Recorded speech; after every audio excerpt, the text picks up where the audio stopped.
Hey guys, welcome to our weekly Indian Web3 news show here at Backstage with Millionaires. I'm Caleb, your host, and this is the 5th episode in this ongoing series where we talk about all of the Web3 news that's been happening here in India. And this week I'm going to jump right in because there's been a pretty big development in India's metaverse space specifically. Because Infosys, that's right, Infosys, India's second largest IT services company by market cap, has launched Metaverse Foundry to help its clients build their own metaverses. The company said that they already have more than 100 ready-to-apply use cases and templates, which their clients can start using right away. And talking about Infosys' entry into the metaverse business, Ravi Kumar S., the president of Infosys, said that the physical and virtual worlds are already smoothly and ubiquitously interwoven. The metaverse will deepen this overlap in experiential ways that will create abundant space for business innovation. We want to help our clients to quickly double down on those opportunities in a find fast, learn faster environment before they can reorient their own capabilities, processes, and culture in-house to respond to this rapidly evolving space. All right, next up in the Indian Web3 news, Goa-based edtech startup BrightChamps, which offers one-to-one technology and math skill classes to students online, has announced that they're going to start accepting cryptocurrencies as a form of fee payment across the more than 30 countries in which they're operating. So BrightChamps has partnered with a Singapore-based crypto payments gateway called AAA to help them process these crypto payments. And this makes a lot of sense because BrightChamps' parent company is actually based out of Singapore. And the startup has also announced that they're compliant with the laws of every country in which they're launching this payment option. Talking about the decision, Ravi Bhushan, who is the founder and CEO of BrightChamps, said that the decision to allow cryptocurrencies as payment was an obvious and imminent one for us. We hope that by enabling crypto payments, we will be able to make our offerings accessible to a wider audience around the world in a seamless and more cost-effective manner with the help of the instantaneous transactions and lower transaction fees that crypto payments are known for. BrightChamps has already raised $63 million and is valued at $500 million,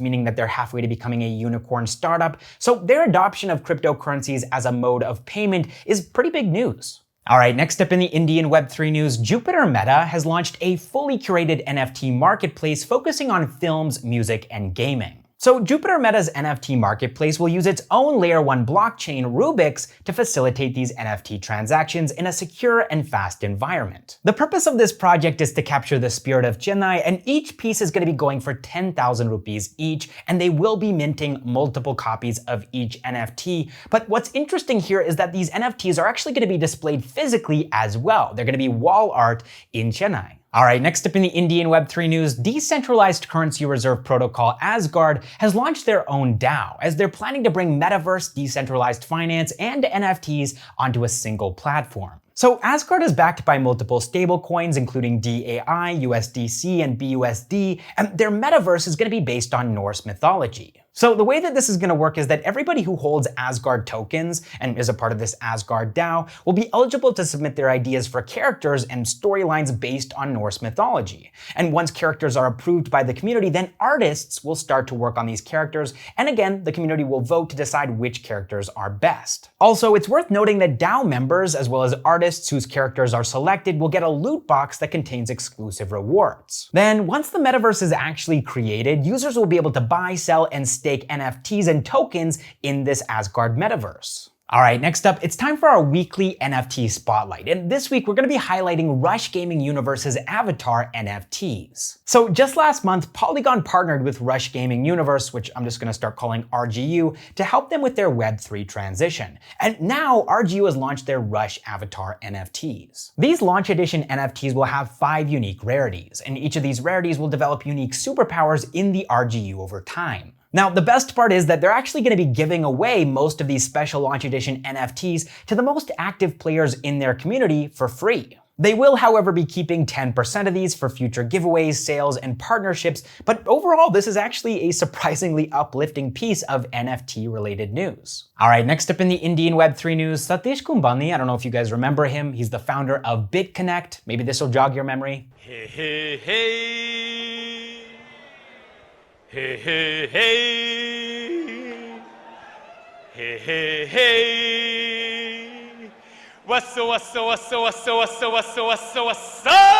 BitConnect? So yeah, he's actually originally from Himal in Gujarat, and now he's been indicted by the US Department of Justice for orchestrating a global Ponzi scheme. So Satish launched BitConnect back in 2016, and basically this platform allowed investors to buy BitConnect coins in exchange for Bitcoins from their exchange. Now, the idea behind this and the reason so many investors put their money into it is that they promised them insane returns through a lending program, returns of up to 480% per year. By 2017, BitConnect coin was among the top 20 cryptocurrencies in the world, reaching a peak market cap of over $2.8 billion, and according to the US Department of Justice, $3.4 billion. Now, as we now know, BitConnect was a Ponzi scheme, and as authorities in the UK and the US started investigating it, they suddenly shut down on the 17th of January of 2018, and BitConnect coin lost more than 90% of its value overnight.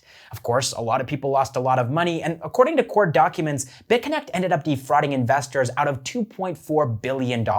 Now, the way that BitConnect was able to convince later investors to give them money so that they could pay back earlier investors, because that's how a Ponzi scheme works, was by talking about this BitConnect trading bot, which they claim took advantage of the price volatility in Bitcoin to earn profits for their investors. Of course, this BitConnect trading bot wasn't quite as sophisticated as they made it seem, and now it looks like Satish is going to be behind bars. All right, moving on to some Indian Web3 funding news now. Cricket NFT marketplace Rario is in advanced talks, according to an Economic Times report, with Dream11's venture capital arm Dream Capital to raise $100 million. Now, of course, these are just advanced talks, so do take this with a grain of salt. This funding is not yet confirmed, but Dream11 has said that they're looking to enter the NFT and Web3 space, and Harsh Jain, one of the co-founders of Dream Sports, which is the parent company of Dream11, said this at NFT India Virtual Summit on Thursday. Dream Sports will be entering the Web3 and NFT space in a big way, and is looking for talent with whom we can build the entire NFT sector in India together. Now, coming back to Rario, they already have NFT rights for 5 international leagues and around 600 international cricketers. So Dream11's investment into Rario would make a lot of sense.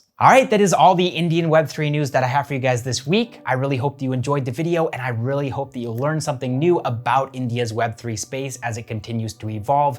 Big thanks now to all of our Backstage with Millionaires members, our unicorns, our decacorns, and our hectacorns, and big thanks to you for watching this video through to the end. All right, guys, I will see you in the next one.